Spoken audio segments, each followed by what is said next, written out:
इधर gangster Lawrence Bishnoi के भाई अनमोल बिश्नोई को अमेरिका ने भारत डिपोर्ट कर दिया। अनमोल बिश्नोई पंजाबी गायक सिद्धू मूसेवाला हत्याकांड केस में मुख्य आरोपी है और आरोप है कि उसी के इशारे पर मुंबई में एक्टर सलमान खान के घर पर फायरिंग की गई थी। दावा किया गया कि अनमोल बिश्नोई ने अपने भाई लॉरेंस बिश्नोई के इशारे पर सलमान खान के घर पर गोलियां चलवाई थी। हालांकि उसके अमेरिका में छिपे होने की वजह से जांच एजेंसियां उस तक नहीं पहुंच पा रही थी। लेकिन कहानी तब पलट गई जब अमेरिका में उसकी असाइलम रिक्वेस्ट रिजेक्ट हो गई, यानी अमेरिका ने उसे शरण देने से इनकार कर दिया। इसके बाद अमेरिकी डिपार्टमेंट ऑफ होमलैंड सिक्योरिटी ने उसे डिपोर्ट कर दिया, यानी भारत भेज दिया। और उसी वजह से लॉरेंस बिश्नोई गैंग के गैंगस्टर अनमोल बिश्नोई को भारत लाने का रास्ता साफ हो गया था। मुंबई पुलिस के मुताबिक अनमोल बिश्नोई महाराष्ट्र के पूर्व मंत्री बाबा सिद्दीकी मर्डर केस में भी मुख्य साजिश करता है और अमेरिकी डिपार्टमेंट ऑफ होमलैंड सिक्योरिटी ने खुद बाबा सिद्दीकी के बेटे जिशान सिद्दीकी को अनमोल बिश्नोई को डिपोर्ट करने की जानकारी दी।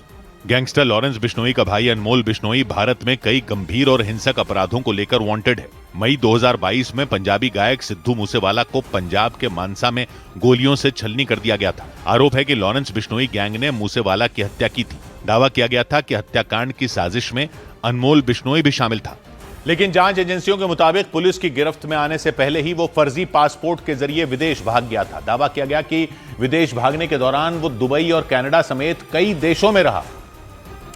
और पंजाब पुलिस के सूत्रों के मुताबिक अनमोल बिश्नोई गैंगस्टर रोहित गोदारा के साथ मिलकर विदेश से भारत में लॉरेंस गैंग को चला रहा था।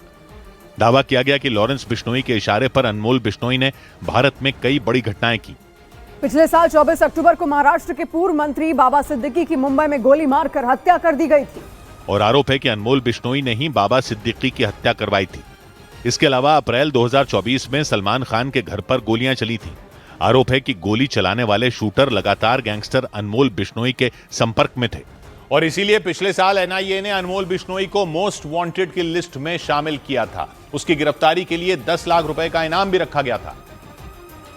लेकिन विदेश में छिपे होने की वजह से अनमोल बिश्नोई जांच एजेंसियों की पकड़ में नहीं आ रहा था। एनआईए के सूत्रों के मुताबिक इसी दौरान अनमोल बिश्नोई अवैध तरीके से अमेरिका पहुंच गया था। पिछले साल नवंबर में अवैध तरीके से अमेरिका में घुसने की वजह से वहां की पुलिस ने उसे गिरफ्तार कर लिया था और इसका पता चलने के बाद भारत सरकार ने उसके प्रत्यर्पण की प्रक्रिया शुरू कर दी थी। महाराष्ट्र की एक कोर्ट ने अनमोल बिश्नोई के खिलाफ गैर जमानती वारंट जारी किया था। हालांकि अमेरिका ने खुद ही उसे भारत डिपोर्ट कर दिया। माना जा रहा है कि अनमोल बिश्नोई की गिरफ्त में आने से कई घटनाओं से पर्दा उठ सकता है।